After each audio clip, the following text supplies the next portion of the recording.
Ito ang aking pangako, pag-ibig na di maglalaho.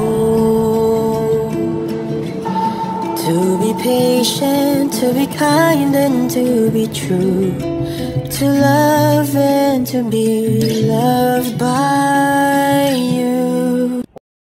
Ay, Yura, Bel Mariano, dapat siya daw ang naging number 1 sa 100 Most Beautiful Faces 2024 dahil wala daw pinagawa sa face niya.